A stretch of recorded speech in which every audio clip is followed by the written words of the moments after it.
महाराष्ट्र में छत्रपति शिवाजी महाराज के खिलाफ वक्तव्य देते हैं। औरंगजेब को वहां पर औरंगजेब की का महिमा मंडन करने का काम कर रहे हैं।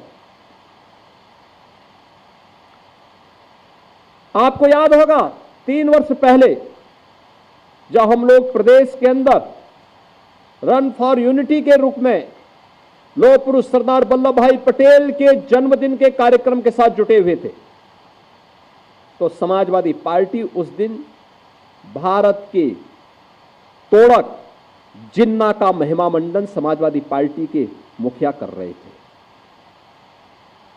याद करिए, जिन्ना का स्मरण कर रहे थे।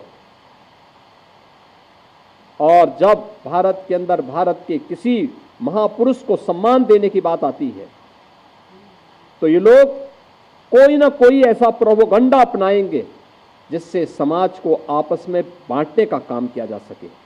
चाहे वह छत्रपति शिवाजी महाराज का अपमान हो, चाहे वह लौह पुरुष सरदार वल्लभ भाई पटेल का अपमान हो, और चाहे वह महाराणा प्रताप और महाराणा सांगा का अपमान या बाबा साहब भीमराव अंबेडकर का अपमान, ये उसी श्रृंखला का हिस्सा है जो कांग्रेस और समाजवादी पार्टी का डीएनए अब तक करता रहा है।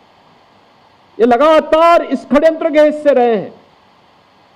लेकिन जब चुनाव आता है तो चुनाव के समय ये लोग कोई एक फर्जी पुस्तिका हाथ में रख करके बाहर ही प्रिंट करवा करके, भारत का संविधान उसमें प्रिंट करवा करके, और फिर जगह जगह जाकर के जनता के सामने किस तरीके से एक मायाजाल फैलाने का काम करते हैं, आपने गत लोकसभा चुनाव में देखा होगा।